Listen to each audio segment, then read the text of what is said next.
દિવાળીના દિવસો નજીક આવી રહ્યા છે. અમારે ત્યાં સારંગપુરની અંદર તો સંતોનો અભ્યાસ ચાલતો હોય, એમાં વેકેશન પડી જાય ત્યારથી અને સેવા ચાલુ થઈ જાય. અને જે અન્નકૂટ થશે તો સારંગપુરની અંદર બધી વાનગીઓ સંતો જાતે બનાવીને ઠાકોરજીને અન્નકૂટ ધરાવતા હોય છે. તો આ દિવસો જે છે દિવાળીની આસપાસના, એ વાતાવરણ એવું હોય છે કે સાહજિક એક આનંદ આપણા બધાના હૃદયમાં વર્તતો હોય. સત્વગુણની પ્રધાનતા વિશેષ હોય એટલે બહુ આનંદ થાય. અને સાથે સાથે આવો સત્વગુણ હોય એટલે આપણને શુભ સંકલ્પો પણ ઘણા થાય. અને ખાસ કરીને નવું વર્ષ હોય એટલે જીવનનો એક નવો અધ્યાય શરૂ થાય છે. જીવનનો અધ્યાય નવો શરૂ થાય ત્યારે આપણે બધા જૂની બધી વાતોને, જૂના બધા વિવાદોને, જૂના બધા દુઃખને ભૂલી જતા હોઈએ છીએ ને નવા સંકલ્પો કરતા હોઈએ છીએ. તો આ નવું વર્ષ આવે છે તો કંઈક નવા સંકલ્પો કરીએ. કયા નવા સંકલ્પો કરી શકાય? તો 2 સંકલ્પોની હું વાત કરીશ. એક આધ્યાત્મિક છે, એક લૌકિક છે. આધ્યાત્મિક સંકલ્પ એ છે કે આપણે આપણા જીવનમાં ભક્તિ સંબંધી ક્રિયાઓ વધારીએ. મૂળ તો આપણો જન્મ જ આ પૃથ્વી પર જે થયો છે એનું લક્ષ્ય પરમાત્મા પ્રાપ્તિ છે, ભગવાનની ભક્તિ છે. આપણી મુક્તિ થાય આ જન્મ મરણના ચક્રમાંથી, અહમ મમત્વરૂપી બંધનોમાંથી. આ વિષયોમાં જે આસક્તિ છે એ આસક્તિ આપણને દુઃખી કરે છે, એમાંથી મુક્તિ થાય અને ભગવાન પાસે કાયમ માટે બેસી જઈએ, ભગવાનનો સાક્ષાત્કાર થાય. એના માટે આ મનુષ્ય જન્મ છે. શ્રીમદ ભાગવતની અંદર મનુષ્ય જન્મનું લક્ષ્ય એ કહેવામાં આવ્યું છે કે બુદ્ધિ ઇન્દ્રિય મનઃ પ્રાણાન જનાનામ અસૃજત પ્રભુ માત્રાર્થમ ચ ભવાર્થમ ચ યાત્મને કલ્પનાય ચ. શું કામ આ બુદ્ધિ ઇન્દ્રિય મન પ્રાણ એ બધું ભગવાને આપણું બનાવ્યું? શાના માટે? માત્રાર્થમ, ભવાર્થમ, આત્મને અને કલ્પનાએ 4 ઉદ્દેશ્ય બતાવ્યા. ભવાર્થમ આપણને જન્મ મળે એના માટે, શરીર હોય તો જન્મ મળે. હા. બીજું માત્રાર્થમ, પોતપોતાના પૂર્વકર્મ પ્રમાણે જે કાંઈ વિષય ભોગ આપણને પ્રાપ્ત થાય, કંઈક જોવાનું, કંઈક સાંભળવાનું, કંઈક જમવાનું, કંઈક સ્પર્શ કરવાનો, તો એ ભોગવવા માટે એક તો જન્મ છે. પણ એ પરમ લક્ષ્ય નથી. પછી કહ્યું યાત્મને, એટલે કે આત્માની સદગતિ થાય, આત્માને પરલોકની પ્રાપ્તિ થાય એના માટે. અને છેલ્લે પરમ લક્ષ્ય કહ્યું કે અકલ્પનાય ચ. અકલ્પનાય એટલે બધા કર્મો બળીને ભસ્મ થઈ જાય, કર્મ બંધન બધા ટળી જાય, પરમાત્માની પ્રાપ્તિ થાય, આપણો મોક્ષ થાય, આપણી મુક્તિ થાય. એના માટે આ મનુષ્ય જન્મ છે. તો ભગવાનની ભક્તિ, ભગવાન સાથે ગાઢ પ્રીતિ, પ્રગાઢ પ્રીતિ થઈ જાય તો મુક્તિ નિશ્ચિત છે. અને એના માટે સાચા ગુરુ, સાચા સંત માધ્યમ બનતા હોય છે. પણ આપણા ગુરુની જ ઈચ્છા છે કે આપણે ભક્તિ સંબંધી ક્રિયાઓ જીવનમાં વધારીએ. અને કદાચ વધારીએ નહીં તો એની ગુણવત્તા વધારીએ. દાખલા તરીકે આમાંથી ઘણા બધા પૂજા કરે જ છે, તમારા ચહેરાઓ જ કહે છે કે તમે પૂજા પાઠ કરો છો. ઘણા બધા નથી કરતા, તો જે ના કરતા હોય એ કરવાનું શરૂ કરે નવા વર્ષે. એવો એક શુભ સંકલ્પ કરીએ, એક નવા અધ્યાયમાં પદાર્પણ કરીએ, અધ્યાત્મ માર્ગે એટલા આગળ વધીએ. અને જે લોકો પૂજા ઓલરેડી કરે જ છે તો આપણે પૂજામાં વધારે એકાગ્ર થવાનો પ્રયત્ન કરીએ. ઘણીવાર શું થાય કે પૂજા ચાલુ થઈ જાય, આપણું મન આપણને ત્યાં પાર્ક કરી દે, હાથમાં માળા પકડાવી દે અને માળા ફરતી હોય, પણ માળા અહીંયા ફરતી હોય અને મન બીજે ભમતું હોય. એવું નહીં. આપણને જ્યારે જેવી ખબર પડે કે મન ભટકી ગયું છે, પાછું ખેંચીને અહીંયા બેસાડવાનું. મન કેવું છે? નાના બાળક જેવું છે. જેમ નાનો બાળક તમે મૂક્યો હોય છૂટો તો એ પાખણીયા ભરતો ભરતો ભરતો દૂર જતો રહે, પાછો એને મમ્મી ઊંચકી લાવે અને પાછી એની જે પ્રોપર જગ્યા હોય ત્યાં બેસાડે. પાછો એ ચંચળ હોય એટલે ફુરુક થઈને પાછો જતો રહે, પાછા એના માતા જાય અને પાછો એને બેસાડે. બસ મનને આપણે આવી રીતે કરવું પડે. પણ જો આપણે એકદમ સાવધાનીપૂર્વક નક્કી કરીએ કે જો આપણે 11 માળા કરતા હોઈએ કે 21 માળા કરતા હોઈએ કે 5 જ માળા કદાચ કરતા હોઈએ, પણ શરૂઆત એકથી કરીએ કે 1 માળા એવી કરવી છે કે ભગવાન સિવાય, ગુરુની સ્મૃતિ સિવાય બીજો કોઈ વિચાર જ ના આવે. ત્યાંથી શરૂ કરીએ. 1 માળા એવી થશે, પછી 1માંથી 2 એવી કરીએ, 2માંથી 5 એવી કરીએ, 5માંથી 11 એવી કરીએ, એમ કરતાં કરતાં વધતું જશે. પણ ક્વોલિટીમાં થોડો સુધારો કરીએ. અને જેઓ પૂજા નથી જ કરતા તો આપણે પૂજા કરવી જોઈએ. થોડો સમય ભગવાન માટે, ભક્તિ માટે કાઢવો જોઈએ. એટલા માટે જે કાંઈ આપ્યું છે એ કોણે આપ્યું છે? ભગવાને આપ્યું છે. 24 કલાક ભગવાને આપ્યા. એમાંથી આપણે 15-20 મિનિટ એમને પાછી પૂજા રૂપે આપવાની છે. ખાલી ભગવાનના ઉપકારોનો વિચાર કરીએ ને, કેટલા બધા ઉપકારો છે, કેટલું બધું એમણે આપ્યું છે, પણ આપણે બધું ભૂલી જઈએ છીએ. એક કવિતા વાંચી હતી, એના શબ્દો મને બહુ ગમી ગયા. એક પંક્તિ જ આવી હતી ક્યાંકથી કે હું ને મારો ભગવાન બેવ ભૂલકણા. હું ને મારો ભગવાન બેવ ભૂલકણા, એ રોજ મારા પર અનંત ઉપકારો કરે અને હું એને ભૂલી જાઉં. અને હું રોજ અનેક ભૂલો કરું અને એ એને ભૂલી જાય. હું અને મારો ભગવાન બેવ ભૂલકણા. કેટલી અદ્ભુત વાત છે. કેટલા બધા ઉપકારો ભગવાન કોઈ અપેક્ષા વગર બસ 2 હાથે આપણને આપ્યા જ કરે છે. પણ આપણું એના તરફ લક્ષ્ય જ નથી હોતું. ક્યારેય વિચાર જ નથી કરતા કે કેટલું બધું આપ્યું છે અને શેના માટે આપ્યું છે, એ તરફ આપણું ધ્યાન જ નથી હોતું. દાખલા તરીકે કોઈક વ્યક્તિ એવો મળે તમને કે તમે એને 1 રૂપિયો આપો અને 2 મહિનામાં એ તમને 1000 રૂપિયા પાછા આપે, તો કેવું એ કહેવાય? આ આંકડો થોડો નાનો પડે છે. ચલો હું તમને, તમે જે ભાષામાં સમજો છો એમાં સમજાવું. દાખલા તરીકે તમને કોઈક વ્યક્તિ એવો મળે કે તમે આજે એને 1 લાખ રૂપિયા આપો અને 2 મહિનામાં એ તમને 10 કરોડ પાછા આપે. હવે બધાના ચહેરા ઉપર ચમક આવી. આજે તમે 1 લાખ આપો અને 2 મહિનામાં તમને 10 કરોડ પાછા આપે, તો એનો કેટલો ઉપકાર માનો. તમે એને ભગવાનની જેમ પૂજો કે ના પૂજો? હા, તો પછી આ શું છે? 1 દાણો જમીનમાં વાવ્યો આજે અને 2 મહિનાની અંદર 1000 ગણું કરીને આપે. અને જ્યારે જ્યારે આપો ત્યારે ત્યારે 1000 ગણું આપે. પણ આપણે એ ઉપકારને ધ્યાનમાં જ નથી લેતા. હવા, પાણી, ખોરાક, આ બધું આખું નેચર એમણે બનાવ્યું.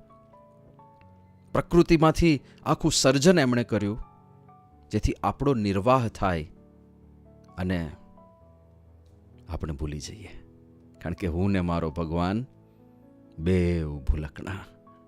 અને આપણે કેટલી બધી ભૂલો કરીએ. એમણે જ આપણને બુદ્ધિ આપી અને એ બુદ્ધિએ કરીને આપણે એમના જ સ્વરૂપનું નિરાકરણ કરી નાખીએ કે ભગવાન જેવું કંઈ છે જ નહીં. તોય ભગવાન ભૂલી જાય. કશો વાંધો નહીં, કશો વાંધો નહીં. હું ને મારો ભગવાન બેવ ભૂલકણા. એ કોઈ આપણી ભૂલ ધ્યાનમાં જ નથી લેતા. અને આપણે તો પ્રગટ ભગવાનના આશ્રિતો છીએ ને. આપણે તો સ્પષ્ટપણે માનનારા છીએ કે ગુરુહુ સાક્ષાત પરમ બ્રહ્મ. આપણને ગુરુ રૂપે સાક્ષાત પરમાત્મા મળ્યા છે.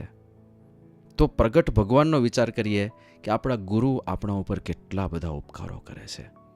મહંત સ્વામી મહારાજ, ઇઝ 91, 91 વર્ષની ઉંમર છે. 91 વર્ષની ઉંમરે આજે પણ કાર્યરત છે, વિચરણ કરે છે.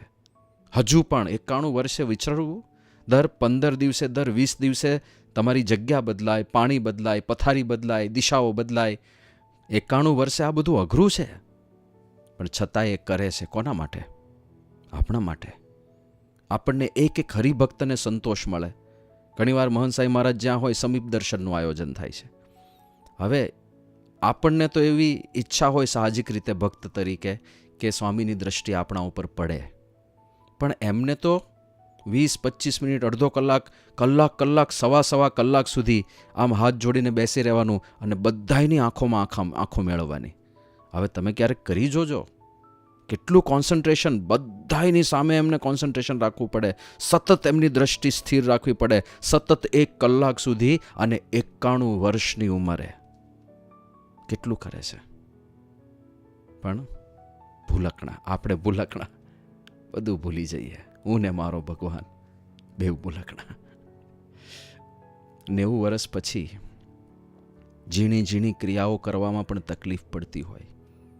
1 કલાક સભામાં બેસી રહેવું એ અઘરું પડતું હોય, તો પણ એ કરે છે. પૂજારા કાકા હતા, લંડનના આપણા સમર્પિત હરિભક્ત. એમનું બેંક હાઉસ છે લંડનમાં, અને જે કાંઈ પણ બેંક હાઉસની આવક થાય એ બધી એ ઠાકોરજીના ચરણે અર્પણ કરી દે, એવું મોટું સમર્પણ. અને મોટા ભક્તરાજ એટલે જ્યારે જ્યારે પ્રમુખ સ્વામી મહારાજના દર્શન કરવા જાય ત્યારે એમની એવી અપેક્ષા રહે કે બાપા અમને બોલાવે, અમને ધબ્બો મારે, અમને આશીર્વાદ આપે.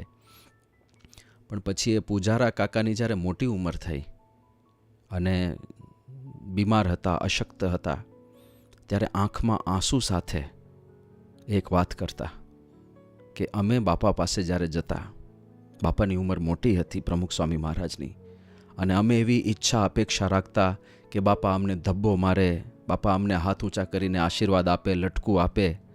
પણ અત્યારે મારી ઉંમર હવે થઈ છે, મારા શરીરમાં અશક્તિ છે, અત્યારે હું આટલો ઊંચો હાથ કરું ને તો પણ મને વેદના થાય છે, પીડા થાય છે, દુખે છે અને સહન નથી થતું. અને હવે અમને સમજાય છે કે જ્યારે અમે પ્રમુખ સ્વામી મહારાજ પાસે જઈને આ બધી અપેક્ષાઓ રાખતા હતા અને બાપા એ માંગણીઓ પૂરી કરતા હતા, એ અમને હાથ ઊંચા કરીને ધબ્બાઓ મારતા હતા, એ આશીર્વાદ આપતા હતા, પણ હવે સમજાય છે કે એ કરતી વખતે એમને કેટલી પીડા થતી હશે. એમના ઉપકારો આપણે જે ધારીએ છીએ એના કરતાં અનંત ગણા હોય છે. આ ઉંમરે એક વખત એક IIMના પ્રોફેસર આવ્યા હતા સારંગપુર, અને એ પ્રોફેસર બહારના વ્યક્તિ, આઉટસાઇડર, એટલે પૂજ્ય પરમવંદન સ્વામી અત્યારે દિલ્હીમાં સેવા કરે છે. એ એમને આખું સારંગપુરનું કેમ્પસ ને આપણું સંત પ્રશિક્ષણ કેન્દ્ર જે ચાલે છે એ બધું દેખાડવા માટે નીકળ્યા, બધી આપણી સિસ્ટમ બધી સમજાવવા માટે નીકળ્યા. આખા કેમ્પસનો પરિચય એમણે આપ્યો અને પછી પ્રમુખ સ્વામી મહારાજના દર્શને લઈ આવ્યા. તો સ્વામી બાપા પધાર્યા દર્શન આપવા માટે, પણ એ દિવસે બાપા બીમાર હતા. એમનું બ્લડ પ્રેશર એટલું લો હતું કે સ્વામી બહાર તો આવ્યા પણ થોડી વારમાં એમની આંખો ઢળવા લાગી. અને જ્યારે આ પ્રોફેસરનું ઇન્ટ્રોડક્શન પ્રમુખ સ્વામી મહારાજ સાથે કરાવવાનું થયું ત્યારે પ્રમુખ સ્વામી મહારાજની આંખો ખુલતી નહોતી, એટલે આંખો બંધ થઈ ગઈ. એટલે પછી ઇન્ટ્રોડક્શન થયું, આમના હારતોરા થયા, પણ પ્રમુખ સ્વામી મહારાજની આંખો બંધ હતી. પછી તો સ્વામી દર્શન આપીને અંદર ગયા. પણ પરમવંદન સ્વામીને એવું થયું કે આ માણસ બહારનો છે, આઉટસાઇડર છે, એને કાંઈ આપણી જે પ્રણાલી છે, આપણે જે રીતે ગુરુને જે દ્રષ્ટિથી જોઈએ છે, જે મહિમાની દ્રષ્ટિથી જોઈએ છે, એને તો કાંઈ પરિચય હોય નહીં. તો એને કેવું લાગ્યું હશે? એટલે એમણે ખાલી સ્પષ્ટતા કરવા માટે કહ્યું કે જુઓ, હજી તો પરમવંદન સ્વામી બોલવાની શરૂઆત કરે એની પહેલાં પ્રોફેસર બોલ્યા. એકદમ વિચક્ષણ હતા, એકદમ બુદ્ધિમાન હતા. એમણે કહ્યું કે લુક સ્વામી, ડોન્ટ વરી, તમે ચિંતા ના કરો, મને કંઈ એવું લાગ્યું નથી. અને પછી એણે કહ્યું કે સ્વામીજી, આઈ કેન અન્ડરસ્ટેન્ડ, હું સમજી શકું છું કે 94 ઇઝ નોટ અ ગેમ. 94 વર્ષની ઉંમર એ રમત વાત નથી. તો રમત વાત નહોતી, પણ એમણે તો એવી જ રીતે જીવી ગયા જાણે રમત વાત હોય. કોના માટે? આપણા માટે. તો આપણા માટે તો એમના ઉપકારો પ્રત્યક્ષ છે. કદાચ પહેલાં પરોક્ષ ઉપકારો આપણે ના માનીએ, પ્રત્યક્ષ ઉપકારો તો આપણને દેખાય છે. એ ઉપકારોની સામે આપણે શું કરવાનું છે? એમની જે અપેક્ષા છે આપણી પાસે, અને કઈ અપેક્ષા છે? આ જ કે આપણે ભક્તિ કરીએ, આપણે ભગવાનની સમીપમાં જઈએ, આપણે આપણું આચરણ શુદ્ધ કરીએ, આપણે આપણા જીવનમાં શુદ્ધિ લાવીએ, જોવામાં સંયમ રાખીએ, સાંભળવામાં સંયમ રાખીએ, જમવામાં સંયમ રાખીએ, વાણીમાં સંયમ રાખીએ, વાણીનો વિવેક રાખીએ, થોડું સત્સંગ વાંચન રોજ કરીએ, થોડી ભક્તિ સંબંધી ક્રિયાઓ ઉમેરીએ આપણા ડેઇલી રૂટીનની અંદર. અને અમુક વસ્તુ તો કેવી છે, સાહજિક થાય એવું છે, ખાલી આપણે નક્કી જ કરવાનું છે, થોડી પ્રેક્ટિસ જ કરવાની છે, થોડી સાવધાની જ રાખવાની છે. જેમ કે હાલતા ચાલતા આપણે કંઈ કામ નથી હોતું. ઘણીવાર એવો સમય ફાજલ જતો હોય છે જેમાં આપણે બીજું કામ કરી શકીએ. કે નાતા સિમ્પલ ક્રિયા લઈએ. નાતા તમે સ્વામિનારાયણ બોલી શકો કે ના બોલી શકો? બોલી શકાય. ઘણીવાર વોકિંગ કરતા હશે, ઘણા બધા કસરત કરતા હશે, તો એ દરમિયાન કોઈક ભક્તિ સંબંધી ક્રિયા એની સાથે પેરેલલી થઈ શકે, ના થઈ શકે? થઈ શકે. તો એવું કંઈક ઉમેરીએ, તો એ બધું કરીએ. પહેલું રિઝોલ્યુશન નવા વર્ષનું આ છે. બીજું રેઝોલ્યુશન છે જે લૌકિક છે પણ બહુ જરૂરી છે. આપણા પરિવારજનો, મિત્રો, સંબંધીઓ સાથે પરસ્પરના સંબંધો, એમાં આપણો સ્વભાવ નડે નહીં, એમાં આપણો અહંકાર નડે નહીં, એમાં ધ્યાન રાખીએ. પ્રમુખ સ્વામી મહારાજ એક વાત કરતા કે સંબંધો સારા રાખવા માટે શું કરવાનું? તો બાપા કહેતા એકબીજાને સમજવાની કોશિશ કરે, મોટું મન રાખે, ઘર સભા અને સત્સંગ. તો સત્સંગ ને ઘર સભાની વાત તો થતી હોય છે, પણ એકબીજાને સમજવાની કોશિશ કરે અને મોટું મન રાખે. મોટું મન એટલે માફી માગી લઈએ. બીજા માફી માગે તો માફી આપી દઈએ. ઘણીવાર માફી આપતા નથી આપણે. જાણી જોઈને પહેલાંને તડપાવવા માગીએ. એને એની ભૂલનો અહેસાસ થવો જોઈએ, એની ભૂલનો અહેસાસ થવો જોઈએ. એવા અહંકાર શું કામ રાખવાના? બીજો એની ભૂલ સ્વીકારે કે ના સ્વીકારે, તમે એને જેવા છે એવા સ્વીકારી લો ને. માફી માગે કે ના માગે, તમે ગળે લગાડી લો ને. આપણા જ છે ને, આપણા સ્વજનો જ છે. આમ તમે વિચાર કરો ને તો કેટલા લોકો ખરેખર જીવનમાં ઇમ્પોર્ટન્ટ છે, આપણા જીવનને જે અફેક્ટ કરતા હોય, એવા કેટલા લોકો સાથે આપણે સારા સંબંધો રાખવા માટે કોમ્પ્રોમાઇઝ કરવાનું થાય, થોડું છોડવાનું થાય, થોડી માફી માગી લેવાની થાય. કેટલા લોકો એવા? આમ જો ને, તમે લિસ્ટ બનાવો ને તો આપણું જીવન 40થી 50 લોકોની વચ્ચે જ પૂરું થઈ જાય છે. બીજા બધા તો ખાલી માહોલ માટે છે. 40-50 લોકો સાથેનો જ ઘનિષ્ઠ સંબંધ હોય છે આપણો. અને 40-50 પણ હું વધારે બોલું છું. જે ખરેખર મેટર કરે છે એવા તો એના કરતાંય ઓછા હોય છે. 10-15થી વધારે આંકડો નહીં જાય. હવે એ લોકો અગત્યના છે કે નાની નાની આપણી અપેક્ષાઓ કે પછી નાની નાની વસ્તુઓ અગત્યની છે?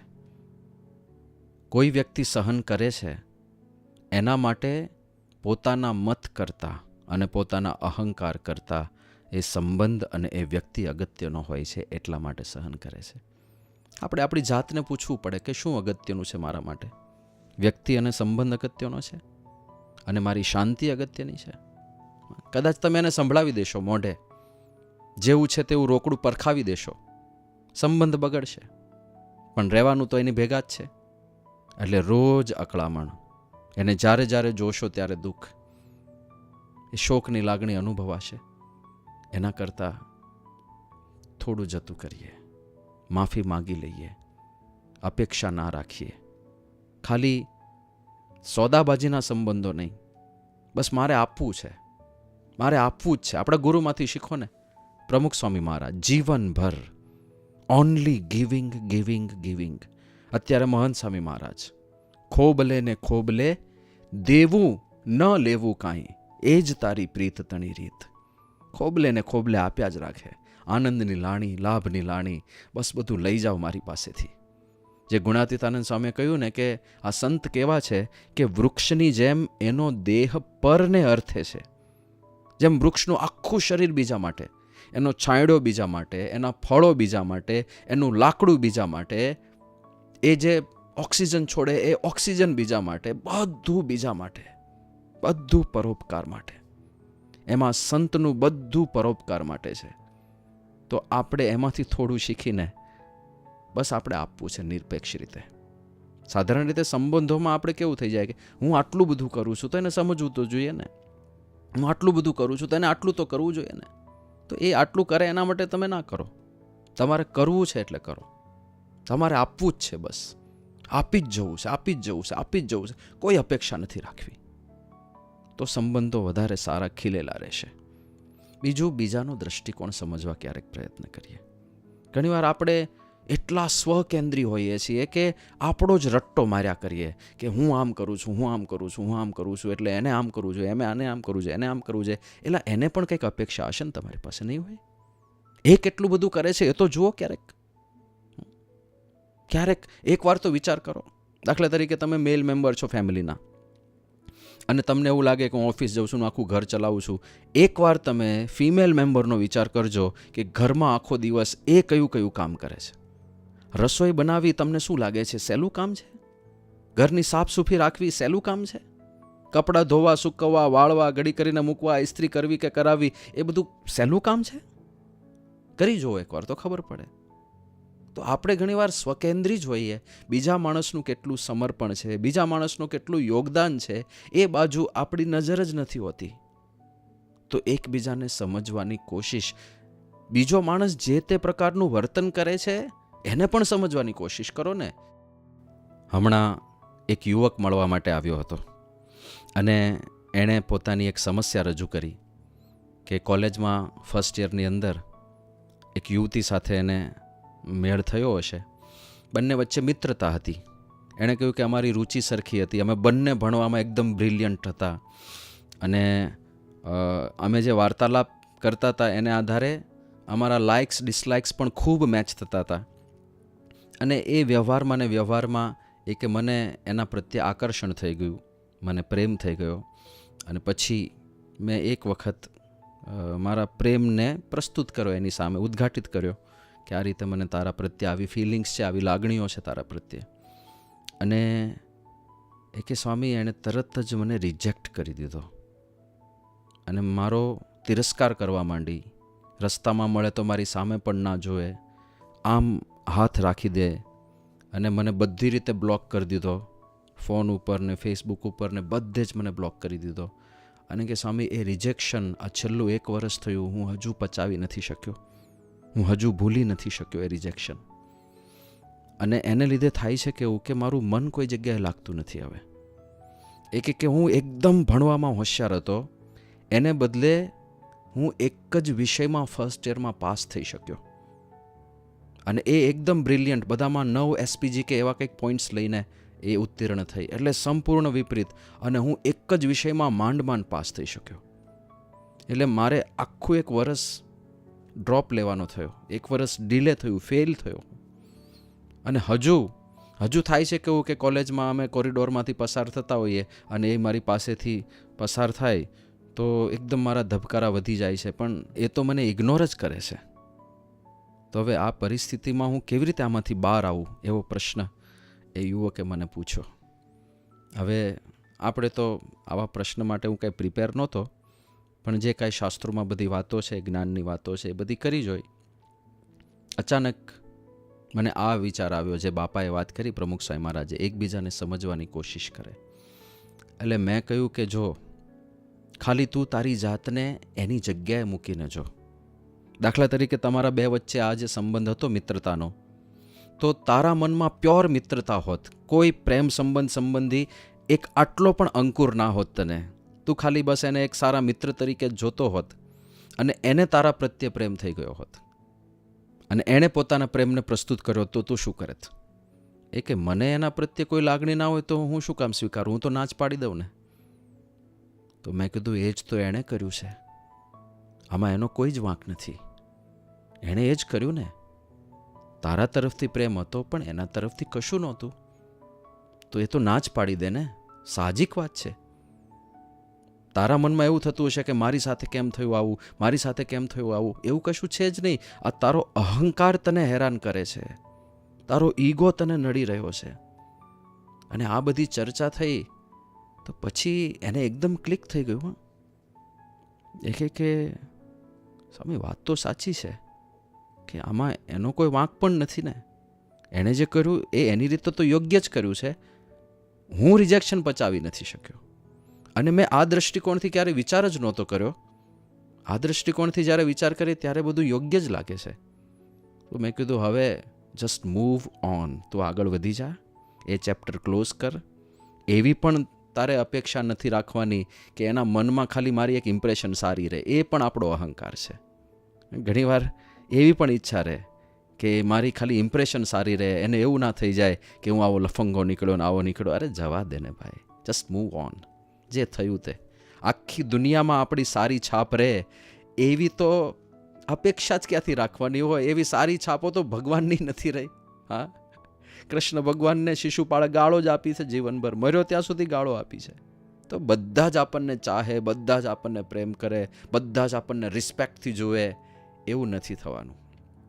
પણ જે આપણા સ્વજનો છે, જે આપણા જ છે, એની સાથે આપણે સારા સંબંધો રાખી શકીએ, એ આ નવા વર્ષનો એક સંકલ્પ આપણે કરવો જોઈએ. અને એના માટે ઘર સભા, એના માટે રોજ થોડો વાર્તાલાપ કરીએ, એ બધું કરીએ. અને આ બધા બાળકો, યુવકો, છાત્રો બેઠા છે, એટલે ત્રીજી વાત તમારા માટે છે.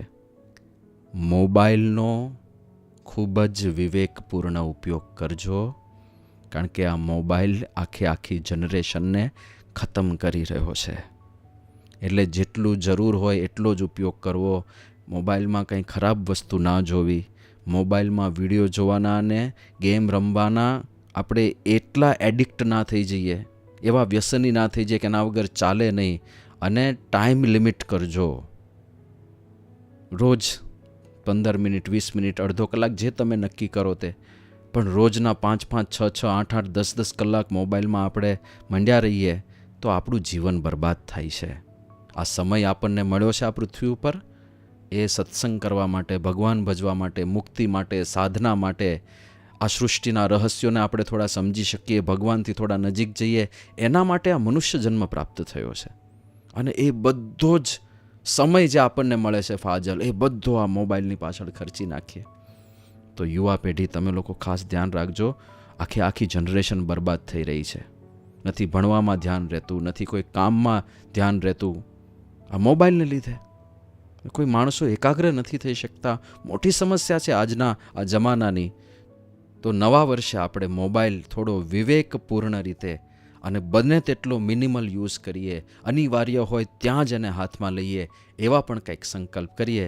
તો આ બધા જે સંકલ્પોની વાત કરી, એ સંકલ્પો આપણે પહેલાં તો કરી શકીએ, અને કરીને એ સંકલ્પો પ્રમાણે વર્તીને આપણા જીવનને થોડું ઉર્ધ્વગામી બનાવી શકીએ, સત્સંગમાં એકાદ ડગલું આગળ વધી શકીએ.